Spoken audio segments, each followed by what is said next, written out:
Hi, I'm Kevin Fleischman, And I'm Marcy Robledo. and we are a couple film programmers for the Over the Rhine International Film Festival in Cincinnati, Ohio. And we are a couple of Gen Xers, and we review films from our youth, and then again as people in our 50s-ish. And so I'm close. I'm this close. This close. I've crossed that line. But this time around, we're having a special series. We're starting a special series called 2X plus 2Z. And our special guests today are Milu and Louis. They're brother and sisters. And so tonight's film, we're going to talk about Dune, both the original, which was back in 1985, 84? Four maybe. Around there. And then the most recent version. And so we'll go ahead and toss it over to the kids. And either one of you start. Which one was your favorite version?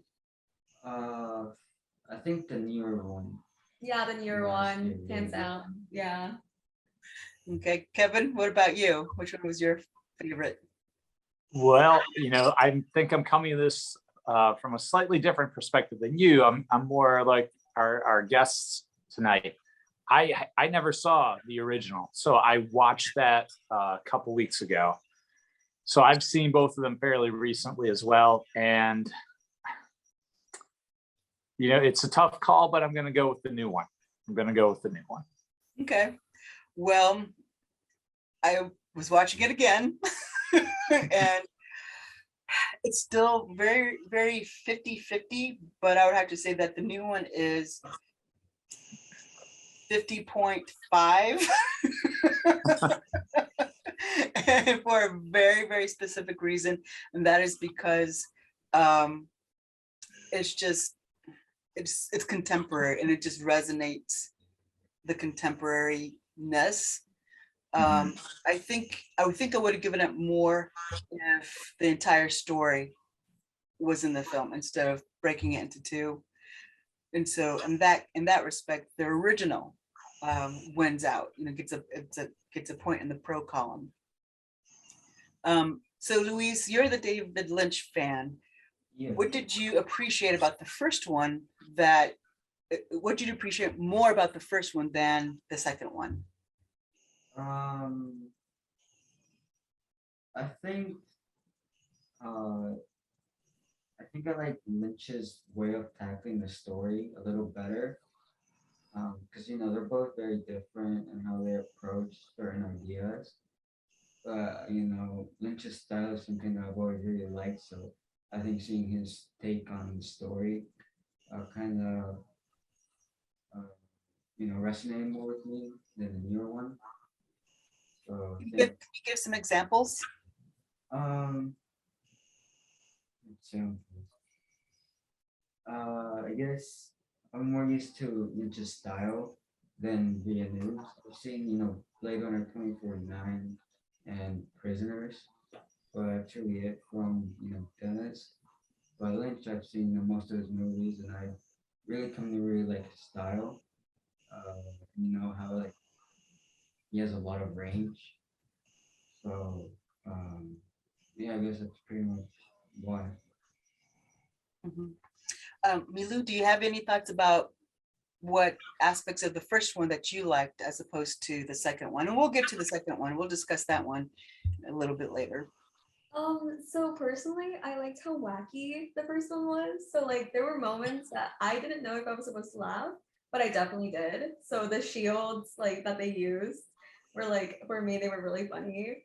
And also the Baron, like he was just really funny. And like I feel like the new one is more serious in a way.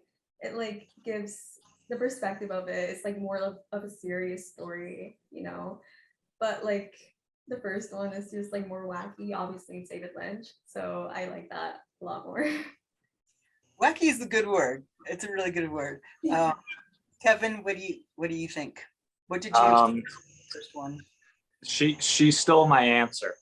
I was going to talk about that. Yeah, I found the original one a lot more playful and wacky. the new one is great, and I prefer it. But it's a very serious film. You know, it's wrought with just really intensity of the moment, which I enjoyed. But yeah, I did miss the playfulness of the first one. And my favorite example of the playfulness is, and I was gonna ask you all if you've done any research about it, maybe, I don't know, but what's up with the dog in the first one? Like when they meet, I forget who, I'm not good at remembering all the characters' names in Dunes, but in the very beginning when they Paul, right? When Paul and his parents meet whoever comes to visit in that first official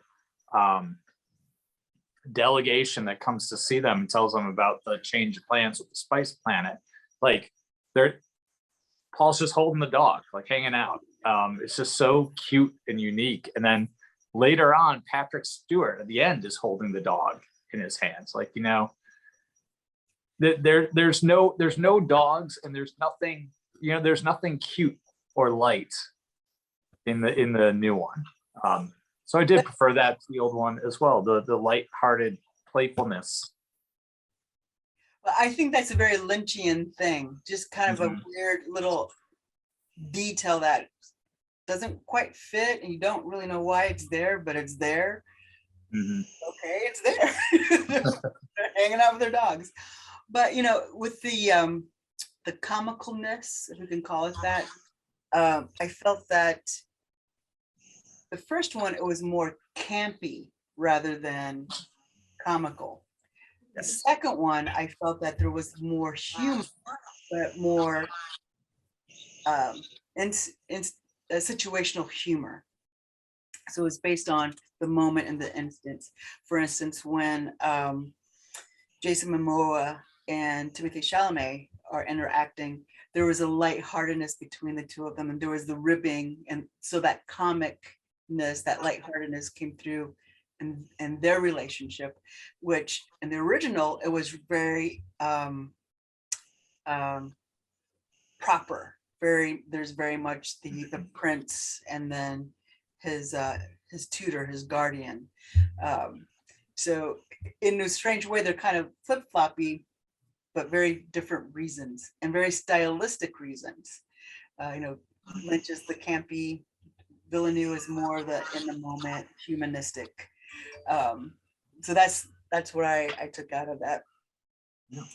And then also with both films, there are some pretty well names. Back in the original, you have Jose Ferrer, who played Cyrano de Bergerac way back in the, I think, 30s or 40s, a classic film. Patrick Stewart, who was very soon to be Captain Picard. Those of us who are Star Trek fans, especially during that time, the Next Generation, you know, Captain Picard. Sting is another one. And then, of course, the new film, we had also big names, Timothée Chalamet, Jason Momoa, so on and so forth. So speaking of the acting, Milu, what did you think about the actors in the original versus the contemporary? So I absolutely adore Kyle MacLachlan. I love him so much. I loved him so much in Twin Peaks. And I really liked how he portrayed Paul better than with Timothy. Since I don't know, there's like a certain like wiseness to him, like even in the beginning of the story. But like overall the acting, I found it like very refreshing, I'd say. Like I personally like the acting a little bit better on the first one than the second one. And also I could tell like that the actor for the Baron had fun with his character, since like I didn't take him seriously at all. It was really fun. And instead of him being like a really like evil villain, he was obviously evil, but not to like a, you know, non-playful stance. Louis, what about you? You know, they're both very they're both very good actors at the leads. Timothy and Kyle, but they both kind of have like a different energy surrounding them. They're both tackling Paul in like a different way. Um, but I think they both did good, and they got all the emotions around Uh, so I don't really have any like critiques. They're just really good. Everyone, the cast and everything.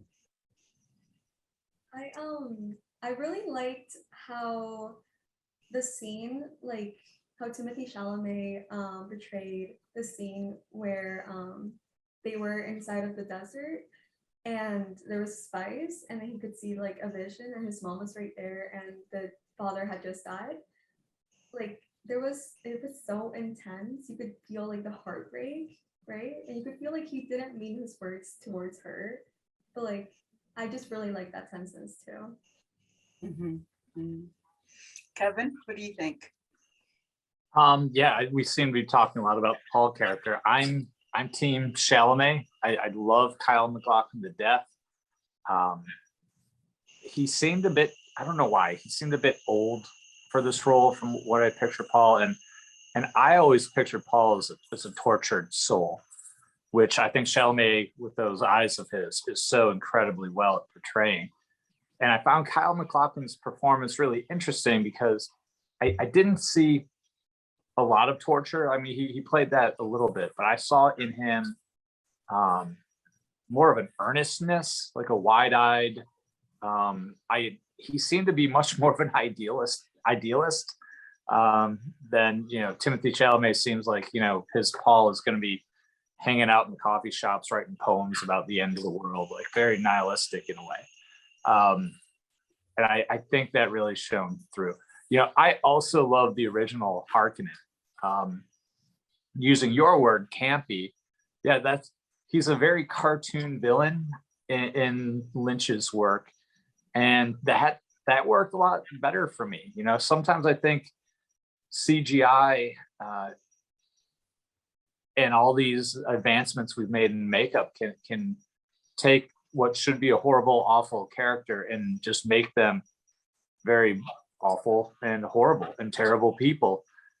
And yeah, I've always liked, going way back when, like to the Batman series, the Joker and the Riddler and the Penguin, they were ridiculous characters, right? They were so over the top. Even Jack Nicholson's Joker, as opposed to Joaquin Phoenix's Joker, I love that campy cartoon villain. So I enjoyed, I think I enjoyed that aspect of acting in the original, but yeah, I gotta check the box for Team Chalamet on this one too. Yeah, I agree. And for me, Chalamet is in that he portrayed Paul as the man boy. He hasn't quite become a man, and this is we're witnessing his journey in becoming a man. His father has a conversation with him that he doesn't have to choose to step into the role of leader. He would love him regardless if he did or not. But then when his father is assassinated, and that triggers Paul's point of no return into that role, and he's becoming a man, and he's having those visions, and those visions are part of his process, which I think he does so much better. And I think it goes to the writing and not necessarily his acting ability, but the director and the writing. So that there was something there for him to grasp. Whereas in the original, MacLachlan, I think he was already an adult, not only in real life, but then also within the part. He didn't, the spans for him to grow into the man, it was just inches as opposed to feet, like Chalamet had to do. The Jessica, in the original, I thought Jessica was better. I liked her regalness as opposed to, and I don't remember the actress's name for the modern Jessica. She was just too squirrely for me. I felt like, you're this powerful priestess witch. Why are you such a nervous wreck? I almost expected her to gnaw at her nails. So that was a little off-putting. So I wasn't really clear why the actress portrayed her the way that she did. But going on to, well, actually, let's switch it around. Milu, Louis, do you have any questions for us? Do you have anything that you want to bring up that we can talk about? Not right now. I don't have anything right now. Well, I would say, like, what did you guys think about the way that both movies built the world? I feel like the first movie like really emphasizes on like trying to do a lot of world building, like leading up to part two, while the other one just kind of shoves a lot of information down your throat. Yeah, I think I couldn't quite hear. I think I'm gonna get the films right, but I agree that, like, to me, the 1984 one, David Lynch's, feels very rushed. It feels like a bunch of scenes thrown together rather than weave together into a, I wouldn't say incoherent, but into a satisfying story. I really like that the most recent one, Marcy, I know you disagree, but I think it was a great move to split this up into two movies. I am not a fan of splitting things into two pieces, but when I saw the new one first, and then when I saw this Lynch's, yeah, it's a lot to get through, and I feel they rushed it. I'm so curious as to know whether Lynch had a final cut on this film. My gut tells me he didn't. I would love to see Lynch. What I love about Lynch's movies are they're very ethereal. They move through space almost like fog, and they wrap you in this spell almost. Where Lynch's Dune is just, we gotta do this, we gotta cover this, we gotta cover this, we gotta cover this. And it just felt too quickly assembled. Not from a craft standpoint, but from a narrative timeline standpoint. I would have liked for both films to have been 3.5, 4 hours long. I wouldn't mind, because the story is epic. So if you're hunkering down and you're going to go on the journey, I feel it's perfectly fine to go ahead and be on that journey. You get your double popcorn, double the beverages, and just go for the ride. And I think they used to do that back in the 30s, 40s with the really big films, Gone with the Wind, and they would have an intermission in the middle. And of course, now with streaming, we can very easily just pause and go to our own clean bathrooms, our own refrigerators, and be very comfortable in the experience. So for both, I would have liked to have seen both stretched out to accommodate the choppiness and the quickness of the first one, and then eliminate having to have a part two for the second one. Yep. I could get behind that. Yeah, I think when I said splitting it up, to your point, I think they just needs to be 4 hours long. Yeah, whether that's one or two movies. That's great. And I was thinking about the world. I would love to get again our guest thoughts on this. When you spoke of filling the world, I noticed that Lynch's movie is very, very tight. The space that you see in the frame, everything's very tight.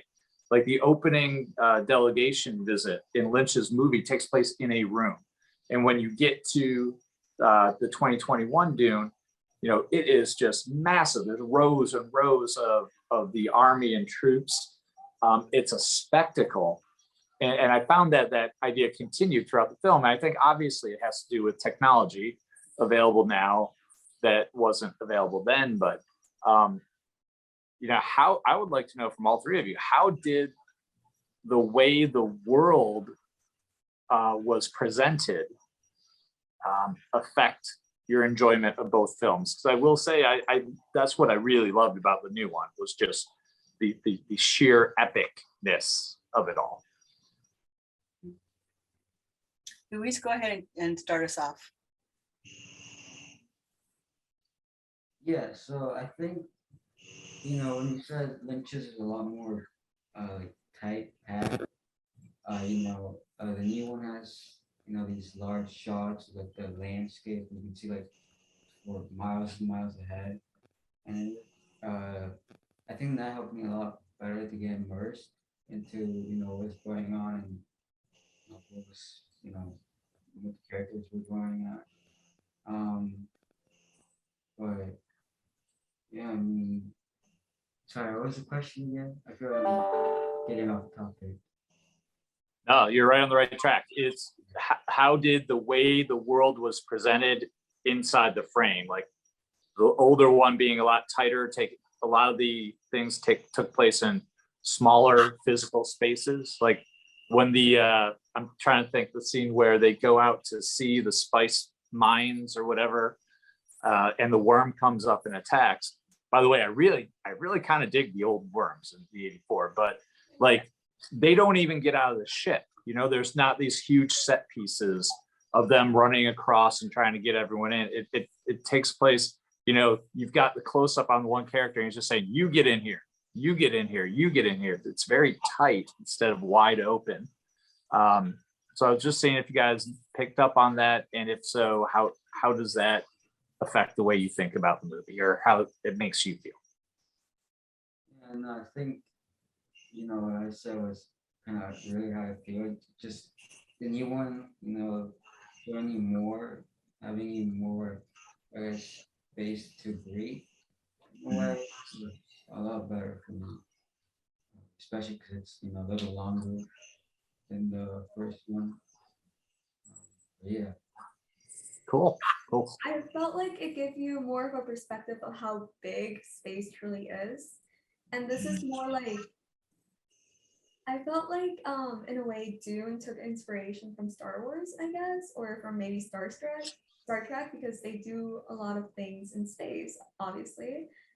And I love the shots of Dune itself, like the planet.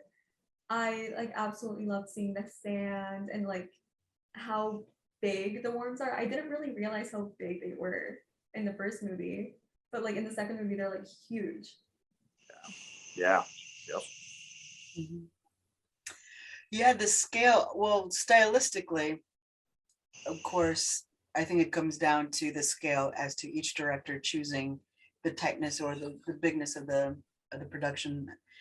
Of course, technology plays a part in it, but Leni Riefenstahl, who did Triumph of the Will, in the 1930s, a lot of the shots that she created, and what she did, she took a camera, put it up on poles, and she would then film I guess the brigades of the Nazi army.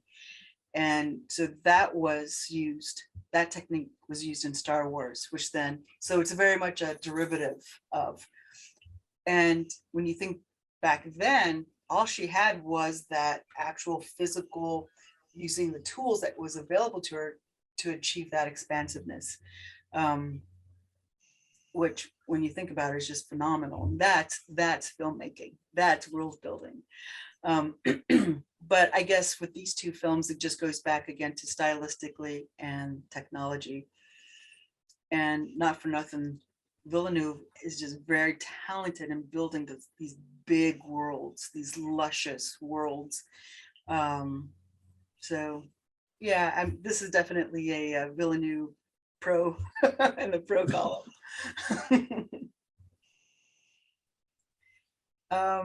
So let's see.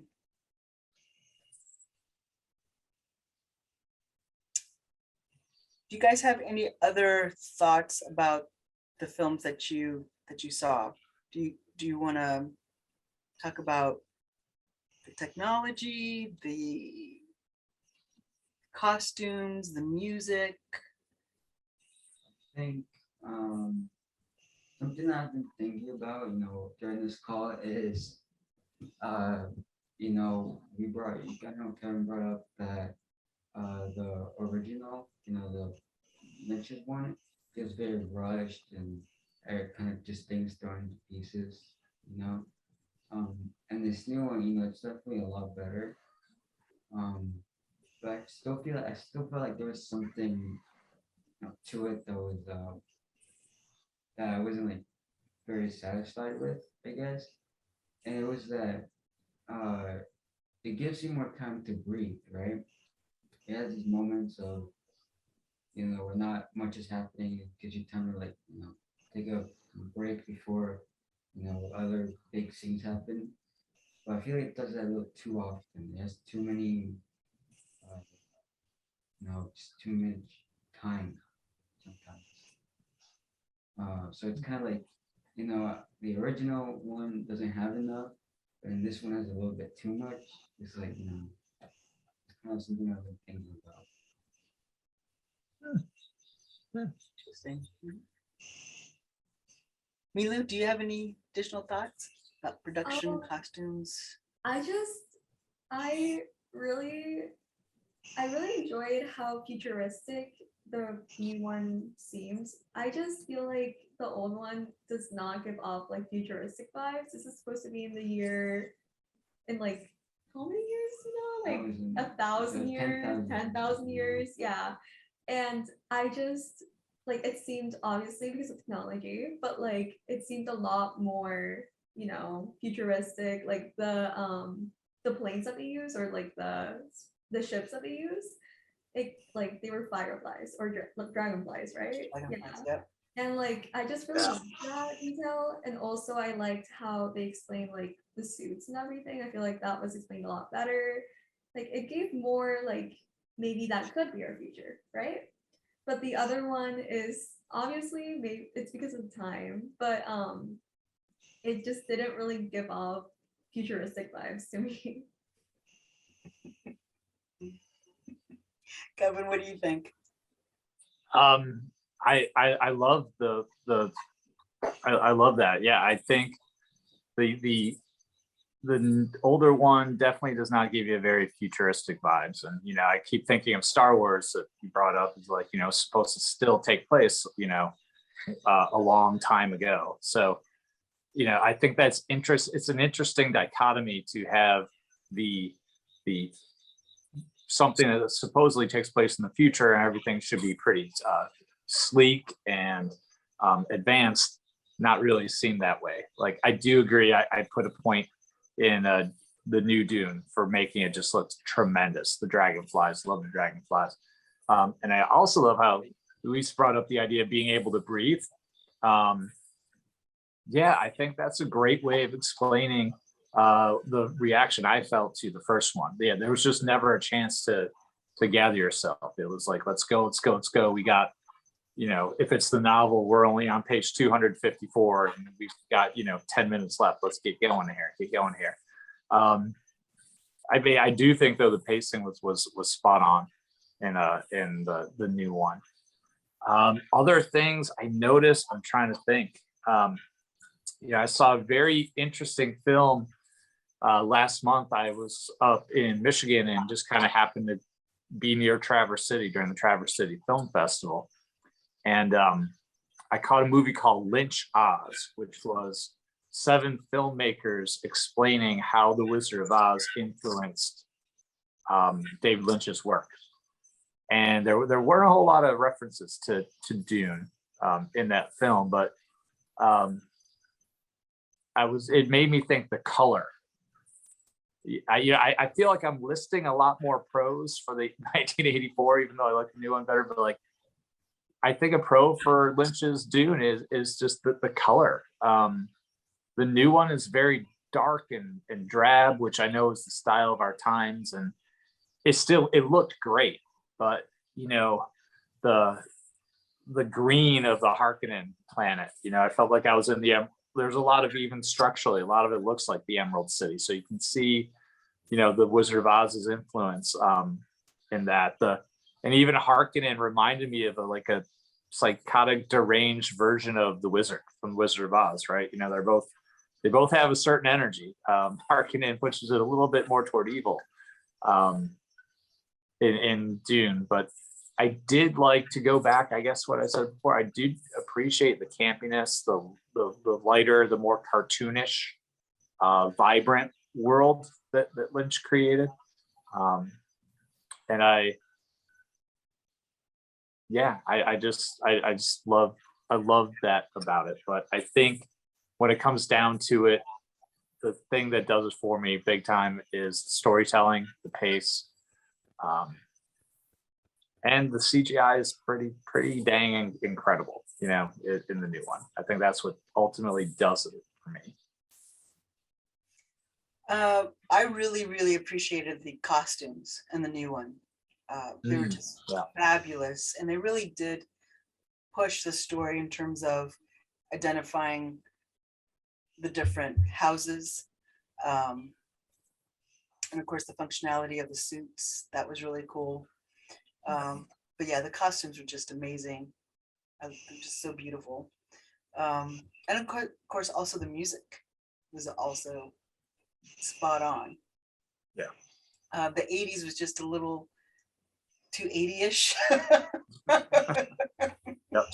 There's a certain very specific quality of that time period that the film definitely captured. So yeah. So do you two have any other comments that you want to, or questions you want to throw back at us? If not, then we'll wrap it up and we'll go into our last segment, which is we always close out the show with if you were to program Dune with another film or two, what would you do? So if you have any other questions or comments, let us know. Otherwise, go ahead and just off the top of your head, program what you would pair up with either the new one or the old one. You go first.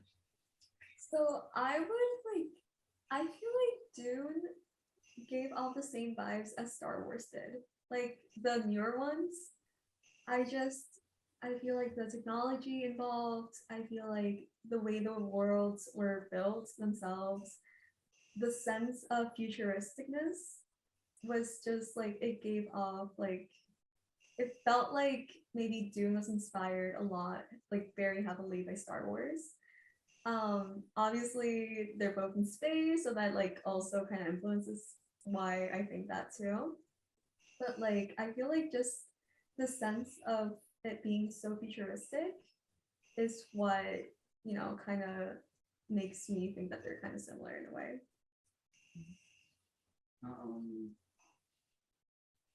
I'm not sure I really understand the question, so can you kind of explain the question to me? Yeah, so as we close out the show, we Kevin and I always program the film that we're talking about with other films. So you can choose one or two other films to pair up with either the original Dune or the contemporary Dune. So It's like you're designing your own film festival for a day. So you can either pick another Lynch film or one of the actors or genre, however way you want to craft it. I think so with Lynch's, I think this kind of seems odd, but Twilight movies. Ooh. That's They're- very they're interesting. campy, right? Yeah. They're like right up that alley. And I guess the Star Wars prequels, probably. Okay, that's Even cool. work back a little bit. Yeah, like I don't really agree with the Twilight one. I don't think so. I feel like Twilight is a bit too edgy for that to work out. Nah, I think it works. Okay, Kevin. I think Star Wars and Twilight both will put butts in the seats for your film festivals. I think you both captured a very important aspect of the film festival programming experience. Let's see. I'm gonna pair the old one up here, and I was thinking I want to show another Lynch movie, and my first thought was Blue Velvet, because after Dune, Lynch and McLaughlin get together again for Blue Velvet, and I thought maybe that might be interesting to see the evolution of their relationship. My only misgiving is if Dune is the centerpiece, I think McLaughlin and Lynch in Blue Velvet blow McLaughlin and Lynch from Dune just out of the water. So I don't want to do that. So I'm going to program it with, I found Dune to be not a typical Lynch film for me. It seemed like it's still Lynchian, but it's the least Lynchian of things I've seen, other than a movie called The Straight Story, which Lynch did. And I believe he said he approached this story the exact same way. It's about a farmer. I can't remember why, but he's got to go miles and miles away, and the only way to get there is on his old dilapidated tractor. So he just takes his tractor and drives across the heartland of America. And it's a really wonderful, quiet film. And I was going to say it's actually rated G. And Lynch said that he approached it the exact same as any other film he'd ever make, and the story just asked for a G-rated journey on the film. So I'm going to program Dune with a Straight Story, and my other choice, we've been talking a lot about campy stories. I'm going to go the ultimate campy space movie in my book, Spaceballs. Yeah. I was wondering if that was going to pop up. Dune, Straight Story, Spaceballs. That's my lineup. Okay, cool. Well, I'm gonna select the contemporary Dune. I'm going to pair it with Arrive. Is it Arrive or Arrival? Arrival. Arrival. Yeah. I'm gonna pair it with Arrival, and I'm also gonna pair it with Call Me by Your Name. Whoa, nice call. Yeah. So, because all three of those films are very aesthetically beautiful. I mean, just gorgeous. And I think Villeneuve also did Arrival. I think that's also his film. And then with Chalamet, again, it's another coming of age story, which is completely different than Paul. Oh yeah, quite. Very, very different from Paul. But you just see his journey, and he just brings you along that journey with him, and just yeah. I'm not gonna say anymore, but I think his performance speaks for himself, and so that's my segment. So, I think we got four pretty good days of programming here. Yeah. So Milu and Louis, thank you so much for joining us, and we look forward to having you join us again. Again, we are the GenX Lens, Kevin Fleshman and myself, Marcy Robledo. And this series we're calling 2X plus 2Z. All right, everybody, thank you so much, and we'll see you later.